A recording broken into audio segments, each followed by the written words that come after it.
Welcome to the Successful Nonprofits Podcast. I'm your host, Dolph Goldenberg, and today we are going to be speaking with Bethany Planton and Trish Bachman about recognizing and addressing burnout.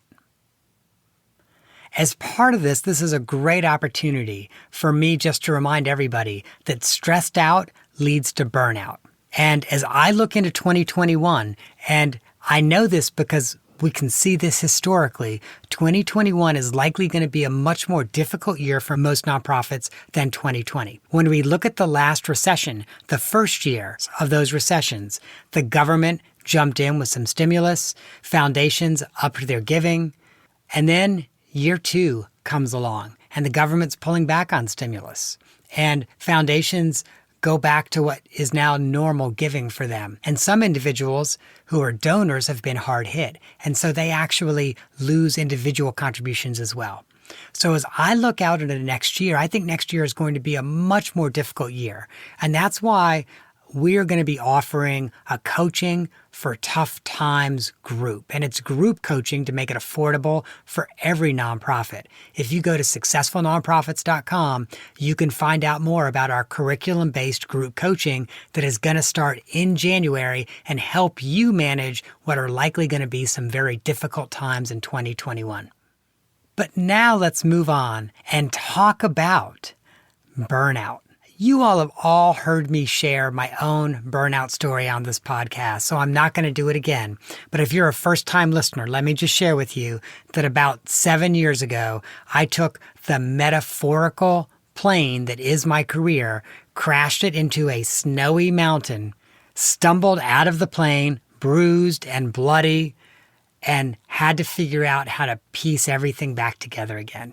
So I've experienced burnout, and almost everyone has experienced burnout. If you've not yet, I'd be willing to bet at some point in your career you're going to. And the reason I can safely make that bet is because burnout is endemic at all levels in the nonprofit sector.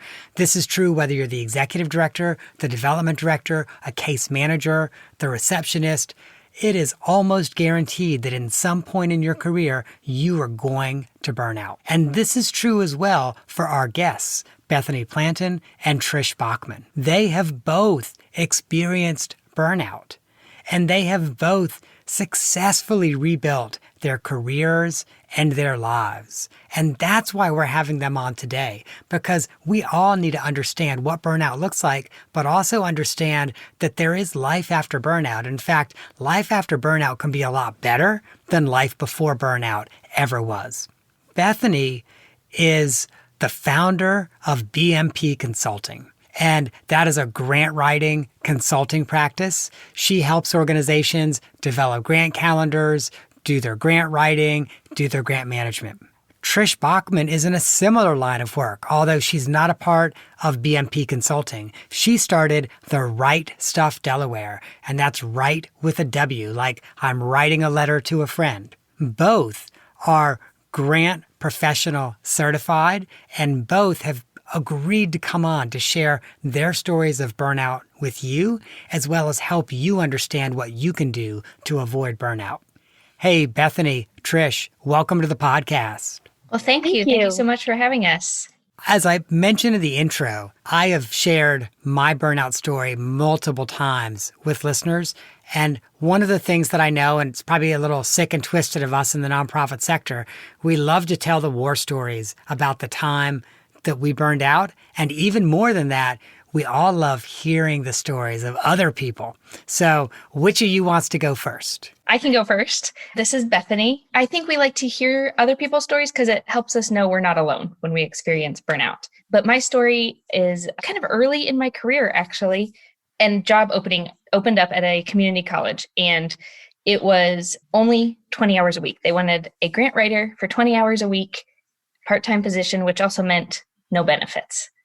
But at the time, I didn't want to be working full-time. I had some other responsibilities that made it so I didn't want the full-time position. But being a newer grant writer, it quickly did come apparent that they needed way more than 20 hours a week to actually make any traction with grants. And so during my first year, they were making plans to make it a full-time position, have some benefits, They were going to offer summers off, which sounded awesome to me. Get a couple months off, and it would offer a few benefits, maybe not the full extent since I'd have the summers off, but still that would have been okay. And I went through the whole interview process to make it full time, including having to wait for an hour for the president to interview me after I'd been through other interviews. That should have been like probably red flag number 10. After we'd gone through the whole interview process, they decided to continue to make it part-time. So there I am, 20 hours. New president has come in. I don't know the strategic plans really. I don't know where we want to go with our grants. He's brought in a consulting firm that's supposed to help us, but there's not a good balance of who is supposed to be doing what, how I'm supposed to help them. We eventually make it to 30 hours, but still no benefits, all these other problems. If I want to take vacation, I don't get any paid vacation, not getting any benefits whatsoever. After a couple of years, that kind of starts to wear on you. And so I kind of made the decision that I can't stay. I can't stay because I was feeling like I don't want to come into work. I'd come back from a vacation or just, a 3-day weekend and be like, oh, who wants to do this? This is awful. Like, they then decided to make the position full-time. By that point, I was done. I said, I can't do this anymore. Can't work under this kind of leadership. Bethany, I'd like for us to unpack this just a little bit. You had mentioned the interview process, waiting an hour to speak with the president was red flag number 10.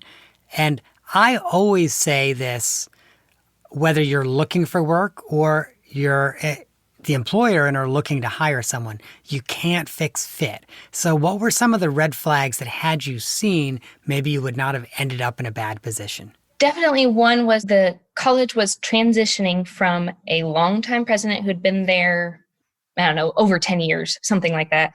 He was not the original president, but they had combined. And so he was like the original of the whole college after it combined.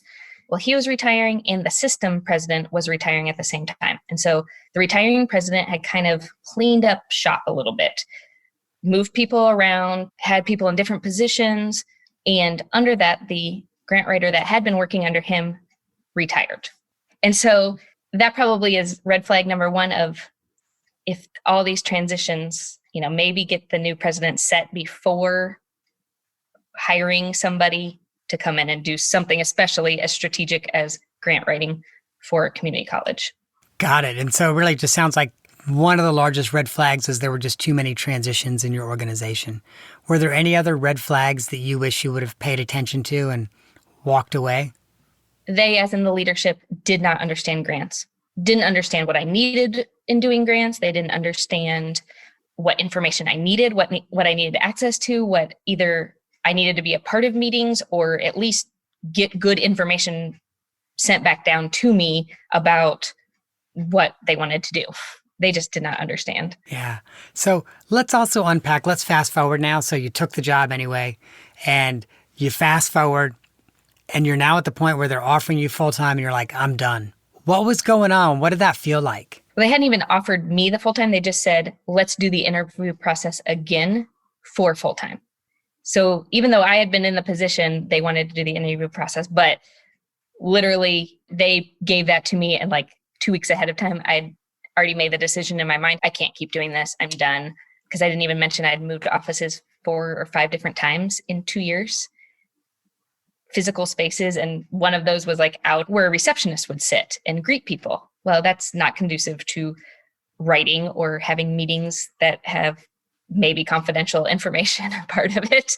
So when they talked about going full-time, I was like, I can't. Just in my head, it was like, nope, I cannot go through this process again and not only be disappointed, but being frustrated if they decide not to make it full-time. Even, at this point, I'm not trusting what they've said. And how did this burnout impact the rest of your life? So I was tired. I just was exhausted. Didn't want to do a lot of things, even fun things, things that I would normally want to do. Very cranky. I probably complained a lot to everybody, probably was not always a very pleasant person to be around because that was just weighing so heavily on me that it was like, there's nothing else good or fun to do because this is just so heavy. I'll share with you, Bethany, and again, listeners have heard me talk about this. That reflects my burnout experience as well, where I literally became a toxic person. I can't imagine anybody, whether they were they were paid to work with me because, paid to spend time with me because they worked with me, or they were my family. I can't imagine anybody wanting to spend time with me when I reached that point of just complete and utter toxicity. Bethany, thank you so much for sharing your war story. I know we're going to talk about next steps, but we also have to hear from Trish. Trish, what is your burnout story? My goodness. So I started in grassroots advocacy. I was a survivor of a crime. And when that happens to a person, it helps to assign meaning to it as a way of processing it. And so I became part of a national organization that didn't have a local chapter. So I became one of the founding members of the local chapter. And I became one of the first victim advocates for the chapter, became one of the first paid staff for the chapter, managing volunteers. And then eventually I became the first affiliate executive director. So a lot happened to me in a very short period of time. And the organization and advocacy and victim services, very emotional, passion driven. So the people that I was working with who were also volunteers or staff also had the same background, the same victimization. And when you're dealing with people who have different levels of victimization, different levels of healing, it can become very draining. So I was in a position where I took this leadership role. And as part of being a leadership of a new organization in the state, it's very important to come to the table, to be seen, to network with the right people, to shake all the right hands, to sit in the right rooms. And so that became my focus. And I was driven to make the nonprofit vital, important, and strategic in working to solve the challenges. I'm very proud of the work that I did. But at one point, it got to be too much. I had a home life, a very young family, and dealing with not only the immense emotional load that I had to carry for the victims and survivors that I was working with, but also the running a nonprofit, which I didn't have any experience in, following the mandates of a national organization, as well as the expectations of our local audience. And it just became too much. I got to a point where I can picture it. I was sitting on the bathroom floor on the phone with my regional director, and it was 9:00 at night. And she was yelling at me for something that I knew I could handle, but I wasn't being allowed to. And my husband was on the other side of the door telling me to give him the phone that he would talk to her. And my child is in another room crying. And that was the moment I just knew that was it. I couldn't take any more. And I had to turn in my notification. I gave them 3 weeks. Obviously, you turned in your notice, but what was the toughest part of addressing your own burnout? The hardest part for me was I had so much passion that I wanted to make a difference, that I wanted to give meaning to my own victimization.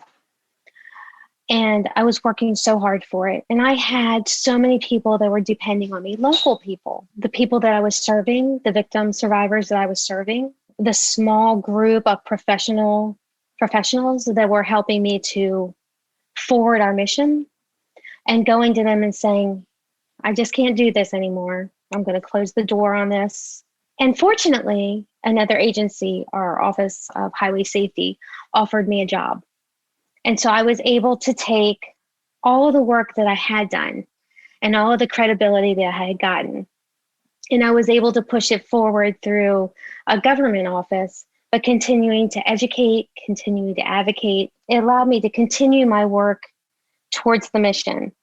That was a very fulfilling time. I did that for 8 years, and I made a huge difference. Pleased to say, when I look back over my history and the time that I had in the nonprofit, but then moving into the government work, I can see how I improved all along the way. Even though I was dealing with burnout, how I was able to take those challenges and make them stepping stones. Were you able to avoid burnout with your 8 years with the government? Yes. As a matter of fact, I enjoyed the work so much. I was part-time, and they allowed me to work from home. I had a new baby. So for most of those 8 years, I was able to do everything that I needed to do including networking statewide with safety offices. And I was able to forward the message, create meaningful relationships, and I was able to do it all from home. Nice. And I will say you clearly demonstrated significant resiliency because you learned some things from the nonprofit experience and you carried them forward into your next job, which was with the government. And that has actually grounded my work very much in consulting because I wanted a new challenge. And doing the advocacy work became less important to me. And so I decided that I wanted to catalog all my talents, skills, and abilities and what I enjoyed doing, which is working with people. I enjoy nonprofits and I enjoy writing. Grant consulting just came to the top. I feel like through my experience now, I can relate to my small to mid-sized nonprofits, the challenges that they're dealing with. They have advocacy, they have passion, they have victim survivors, they have constituents, they have professionals that they need to network with to further their mission and their vision. And I feel very blessed that I have all that experience that I can take when I'm talking to a new client. I can say, I completely understand where you're at. I remember being in that situation too. I'd like to help. Oh, Trish, it's so nice when we can have true empathy with our clients. That's awesome. Bethany, what about you? What did your leaving the community college, what did your life after the community college look like? And how did you rebound from burnout? Well, luckily, while I was working at the community college, since it was part-time, I had started subcontracting for other grant consultants. And so I was getting experience, getting my name out there, working with clients. And so a couple months after leaving the community college is when I established my consulting business. And so this year I'm celebrating 4 years of doing consulting and never looking back. I love it because you know what? I don't have to worry about a president being an hour late now. I don't have to ask permission to go on vacation. I just get to tell my clients, hey, I love you, but I'm going on vacation. I'll see you in a week. I love that. Although I also know, because like you, I've been in my own consulting practice now for, I guess 5-6 years, something like that. I also know that sometimes I'm probably the toughest boss I ever had. Yes, I do have that trouble. And Trish can attest that I am a pretty tough boss to myself. But I've lived with myself now for, however many years, as opposed to trying to please someone else that I don't know they're thinking or they're not communicating well to me. So what are you doing now to manage your work and your life so that you're avoiding burnout? Great question. This has been a conversation in our groups a lot, especially with COVID. And I will say this year, I got burnout. I was not, totally burnout where I wanted to just say, leave everything, but got to the point where I can't keep up this pace. And so knowing now kind of what those feelings feel like, I feel like I can, take a few steps back much faster and be like, okay, whoa, let's pump the brakes. We need to maybe say no to a few more projects. We definitely I need to schedule in time away from the computer. This summer, I ended up taking 2 weeks, a full 2 weeks off straight through. I went to my parents' house and hung out.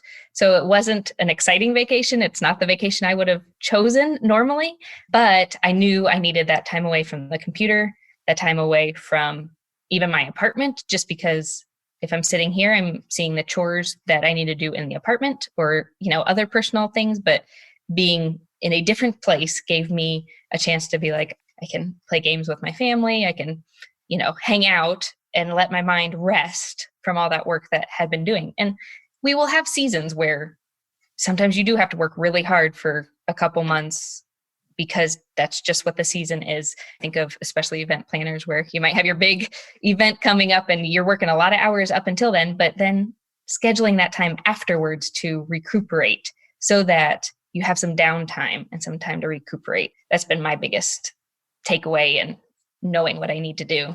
That's awesome, Bethany. It makes me think about something that I probably should really share. And this year I have worked 6 to 7 days a week almost all year. And so as we pulled into August, I was feeling a little tired. This is something that came much earlier in my career as well. So this year I made the intentional decision to take every Wednesday off in September, October, November, and December. In early August, I was like, I'm just tired. And so it's kind of great because now I work 2 days, I get a day off. I work 2 days, I get a weekend. I work 2 days and I get another day off. It's kind of awesome. But I'll also share with you that I'm not the one that came up with this concept. This concept was given to me by an amazing boss in the mid-90s. I was a grant writer and I was easily working 55, 60 hours a week. And she says to me, Dolph, you're going to burn out. And I sort of said to her, look, 10, 12-hour days, that's what I like. That's what I'm going to do. And so she said, Dolph, all right, if you want to do 10 or 12-hour days, great. You just need to take every Wednesday off then. So you can come in on Monday, Tuesday, Thursday, Friday. So for a few years, I literally would have a 4-day work week and I took the middle day. There were times that, as an example, if one of our federal funders could only come in for the site visit on Wednesday, okay, I'd come in. But for the most part, I took every Wednesday off. And it was a real game changer for me. So as I thought back to that, I was like, oh, I know what I'm doing this fall. I'm going to take every Wednesday off. That is a great example because everybody's schedule is different. And I feel like we're especially seeing that this year. Like, let's build the schedule that works for us. So if it works to take every Wednesday off, great. If you prefer to take every Friday off, great. If you need to work a bunch of hours and then take 2 weeks off, do what you need to do, but take that vacation time and that time away. And one of the reasons I kind of wanted to share that is I would be willing to bet a lot of our listeners are listening to the three of us and saying, yeah, but you all are consultants, so you work for yourself, you can do that. So I also wanted to point out that when I was very early in my career, I had a boss that allowed me to do it as well. So I was an employee, I was a W-2 employee. So it's possible to do it as an employee as well, which is a great segue to ask you all, how does an employee have this conversation with their boss? It's easy for us because, as you said, we can just say to our clients, oh, I'm going on vacation for 2 weeks, love you, see you in 2 weeks. And our clients just accept that. How does the employee have this conversation? I'll jump in right here. Sure, Trish. Planned vacations are probably one of the most important things that you can do. So if you have vacation time and you have a boss that allows you to take your vacation time, which they should, then go ahead and get those on the schedule. And if you can schedule them so that they're regularly occurring every quarter, every 6 months, to give yourself a break, something to look forward to. And once it's planned, then go ahead and get yourself a reservation, buy tickets, do something that's going to hold you accountable to those dates. But also be upfront with your boss. Have a conversation, have a frank conversation, as frank as you can make it. Some bosses listen and some don't. Communication with leadership is a huge indicator of burnout level. So if you have a situation where you can talk to your boss frankly, or someone in your supervision chain, express your challenges, what you're having, because it's in their best interest for their employees to be engaged. And we know that burnout causes disengagement in employees. So starting that conversation is probably one of the best things that you can do, opening those lines of communication. I love that. I could not agree more. I would just add that if you have a boss that you can't talk to about the need to take a vacation, you need a different boss. Whether that's a different boss in the same organization or you change jobs, you need a different boss. And Agreed. To go off of what Trish was saying, with if you're not quite sure how to start that conversation, one question can be to your boss is, I have all this work, but there's not enough time to get it done. What is your priority? So that they can see, your boss can see, oh, maybe you'll help them see, oh, we are asking you to do a lot. Let me help you prioritize. This needs to be done now, but I've been asking about this thing that's not due for 10 weeks. Put that on the back burner and help prioritize the list. Right. I would also say our message, the three of us, probably our message to those executive directors, to those managers is to be open, but also to lead by example. I'll share with you, a couple of years ago, I was coaching an executive director. And when I do executive director coaching, we typically lay out the executive director determines 5 goals for themselves in the year that we're going to be having a coaching relationship. I'm always clear that one of them must be a personal goal to take a vacation, because too many EDs don't do that. This executive director set a goal of a 1-week vacation. I encouraged this person to do 2, and they were like, I've never done more than 1. 1 is enough. So I said, okay, well, it is what it is. Think about taking a week and a half. And then as we started to get a couple of months up to the vacation, the person started to back out. Well, and the person actually said to me, it's not our culture in this organization for people to take a week off. And I said to this person again, who is the CEO of the organization, do you think it might be because you don't take a vacation? Maybe it's not a culture because everyone looks at you and says, our boss's boss doesn't take a vacation. We shouldn't either. And I will say, to this person's credit, they were introspective enough and self-aware enough. They were like, okay, that alone might be a good enough reason for me to take a vacation. But I do think part of the message to our listeners who are managers is, gosh, it's just critical that we're open to these conversations. While we're talking about vacations, I also think it's really critical that people actually be able to go away on their vacation. So I don't know if either of you have ever worked someplace where there's this expectation you're going to check email or voicemail a few times a week or every day or something like that. Yep. And that's not a vacation. That is not time away. You're always turned on. I agree with you completely, Bethany, because you can't disconnect. My clients know now that they're not going to hear from me. They might email me. They'll get the out of office. They'll get a response when I get back. I usually don't even open the app to even look. Like, I'm not tempted. I'm like, no. Let's leave that behind us. And I'll share with you, when my husband and I, when we take an annual trip, we normally go away for 2 or 3 weeks. I have really good boundaries about email and voicemail. So while we're on the trip, I don't check email or voicemail. But my agreement with my husband, and typically we go internationally and we often go pretty far away. So 2-3 flights that total 20 hours or 25 hours to get there. So my agreement is I can work until we reach our destination. And at the end of the trip, the minute we board the plane to come back home, if I want to start working again, I can. And so from my perspective, I'm like, well, I could watch some really stupid movies, or I can arrive home in Atlanta with no email in my inbox. I'm going to choose the no email in my inbox. But while we're on the ground, we check no email. We have a colleague that both of us know that she plans her vacations, or her family plans her vacations, so that they don't have very good cell phone reception. So that there's no temptation then to check anything, because if you don't have the cell phone reception, you don't have internet, it's hard to do any work. That's kind of what we do. Like, we like to hike and trek. So we've done some trekking in the Himalayas. We've done some trekking in the Andes, where there is no promise of access. And you just have to say to your clients, sorry, you're really not going to be able to get a hold of me. It's a great excuse. And I love that. The minute you put your out of office on your email, the minute that you put that out of office on your phone, it's like a mental switch. And sometimes I do that on the weekends. Friday at the end of the day, I don't always do it, but sometimes I do it when I really need that mental switch off. When I need to just give myself the okay. It's okay not to check your email. It's okay not to check your voicemail. It's okay to relax. And I will say there's a couple of interesting things that employers can do to help your employees leave for vacation and take time off. One of them, and I actually had to do this one time. I had someone who worked for me who simply could not disconnect from their email. And I realized this the very first vacation they took. I was getting emails from them every day when they're on vacation. And I'd always respond back, stop checking, and they'd say, this is just who I am, I have to do it. So the next time they were planning to take a week-long trip, I said to them about 10 days before, we're going to change your email password, and you're not going to have access to your email. And the person's immediate response was, what if an emergency comes up? I may have to handle it. I said, don't worry. All your email is going to be forwarded to me. If it's an emergency, I'll take care of it. If it's not an emergency, don't worry about it. It'll all be sitting in your inbox when you come back. And that's great for transparency too. There are some sectors that require their executives to take 2 weeks off, just so that for that transparency piece, that if anything's going on that's not quite ethical, it will rise to the top. Exactly.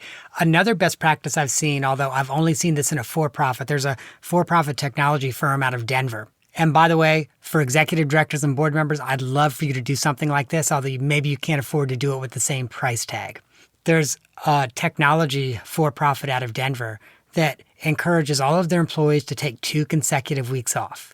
And if they do, the employee gets a bonus. Now it's taxable, so this is not the net. Gets a bonus of $7,500 to take their family somewhere. But if they check email once, or if they're caught responding to any voicemail even once, they have to pay the $7,500 back.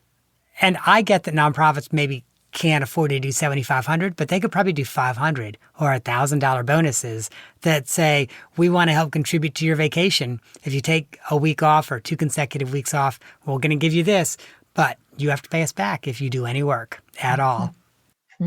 I like that. I like that a lot. I love that. I am going to try to find a way to incorporate that in the work I do and maybe with some of the clients I work with. I want to make sure that we have time for the off-the-map question. For one of you, the off-the-map question is pretty far off the map. For the other, it's close to the map, but still a little ways off. Bethany, I spent some time at your website, and I noticed that your consulting practice has a director of health and wellness, and I would love for you to introduce us to that director. Yes. So my director of health and wellness, I'm an LLC. So that means we technically have no employees, but I do have a director of health and wellness. She gets paid in food, walks, treats, and naps. And if you haven't guessed yet, my director of health and wellness is a rescue black lab. And she came into my life 3 years ago. And I had seen something where they'd made their dog their employee of the month every month. And so I stole that, and that is how I got a director of health and wellness. But she actually does do a job because she's a dog. And these statistics are out there of showing that animal owners are usually more fit, better mental health, all of those good stats. She gets me outside. If she was not here living by myself, there'd be days I might not walk even outside, but because I have her, I walk outside at least 3 times a day. And that is great for mental health. I can pet her and love her and have a little bit of companionship here in my apartment while I'm working. And, sometimes she even helps me take a break because she'll make a little noise saying, no, you need to stop and I need petted right now. And so that is how she got her title of Director of Health and Wellness. That is incredible. I love that. And I love the fact that you put it on your website. I think it really speaks to your personality and your values, and clients and prospective clients have to see that as well. Right. Yes. And she's all over my social media. You can see the employee of the month. It's always a guess who's going to get employee of the month every month, but you can see that on my social media. And then sometimes she pops in for other things. So yeah, it's an organizational cultural thing now. That's really awesome. Trish, I understand that you have spent a lot of time studying Disney. So the off-the-map question for you is, what leadership lessons can be learned from Disney? Well, there's nothing that I love to talk about more than Disney. As a matter of fact, that was one of the things that brought Bethany and I together, was our love for all things Disney. I'm also a reader, and Bethany is also a reader. At the beginning of the year, back in January, back before we knew about COVID, back before it changed our world, I decided that my focus for professional development this year would be that I was going to take a deep dive into Disney leadership. And there is so much information out there, from Walt Disney himself to how they created the parks, to Imagineering, to the leaders in Disney. Recently, there was a book by Bob Iger that came out, and that was the first book that I read in my Disney leadership year. And then I quickly moved to Imagineering and what they do as a group to communicate, create stories, so much good stuff, so many books. But what I have come to learn, practically speaking, to create a line between Disney and being a grant professional is professional development, leadership skills and techniques, customer service, all of those things. We need that in our grant professional lives. We need that when we're dealing with other people, when we're coming to the table at meetings, when we're communicating with people that we don't know, and when we're putting our best foot forward. And also, I have found that professional development and strong leadership are great for eliminating burnout. Absolutely. Trish, it sounds like there might be a book in you sometime in the next few years about leadership lessons from Disney. I love that. There are a couple of really great podcasters who have Disney leadership-based podcasts that are absolutely free to listen to, just like your podcast, and definitely promotes leadership and understanding and customer service. But there are also a ton of books on Disney leadership too that you can go to the library and get for free. You can order them on Amazon, or you can probably borrow them from a friend. Obviously, our listeners are podcast listeners. So which one podcast on leadership in Disney would you recommend? I love Creating Disney Magic with Lee Cockrell. That one is fantastic. It comes out every Tuesday, I believe, and they have a great backlog. Nice. We have a link to that in the show notes. Thank you. Thank you. Trish, Bethany, thank you so much for coming on the podcast. Listeners will want to know how to reach out to you. So listeners, you can go to Bethany's consulting practice website. It's bmpconsulting.org. There you will find resources on grant writing, and you can also learn more about Bethany's grant writing services.